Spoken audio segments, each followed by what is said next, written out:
عبداللہ بن مہینہ رضی اللہ عنہ کہتے ہیں قبیلہ ازد شنوا کے ہیں اور بنی عبد مناف کے حلیف نبی پاک صلی اللہ علیہ وسلم کے اصحاب میں سے تھے۔ نبی پاک صلی اللہ علیہ وسلم نے ایک دن لوگوں کو ظہر کی نماز پڑھائی تو پہلی 2 رکعتوں کے اختتام پر کھڑے ہو گئے، بیٹھے نہیں، یعنی تشہد بیچ میں آپ نے ادا نہیں کیا، تو لوگ بھی آپ کے ساتھ کھڑے ہو گئے، یہاں تک کہ جب آپ نماز مکمل کر چکے، لوگ آپ کے سلام پھیرنے کے منتظر ہوئے تو آپ نے بیٹھے بیٹھے ہی تکبیر کہی اور سلام پھیرنے سے پہلے 2 سجدے کیے، اس کے بعد سلام پھیرا۔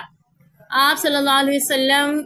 نے درمیانی تشہد نہیں پڑھی 2 رکعتوں کے بعد، تو امت کو یہ سکھانا مقصود تھا کہ اگر کوئی شخص درمیان میں تشہد پڑھنا بھول جائے تو سجدہ سہو کر لے۔ تو لوگوں نے انتظار کیا کہ اب سلام پھیریں گے آپ صلی اللہ علیہ وسلم، لیکن آپ نے سلام نہیں پھیرا بلکہ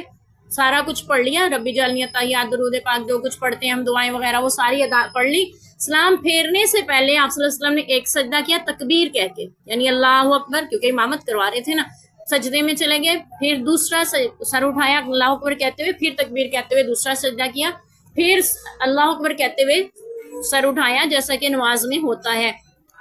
امامت میں جماعت کرواتے ہوئے، پھر اس کے بعد آپ صلی اللہ علیہ وسلم نے سلام پھیر دیا۔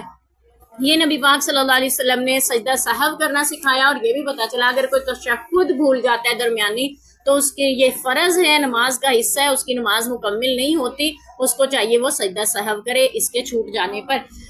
اور اگر کوئی شخص سلام پھیرنے سے پہلے سجدہ سہو کرنا بھول جائے تو پھر وہ کیا کرے؟ پھر اس کے لیے حکم ہے کہ وہ سلام پھیرنے کے بعد 2 سجدے کر لے، یہ بھی ہمیں حدیث پاک سے ملتا ہے۔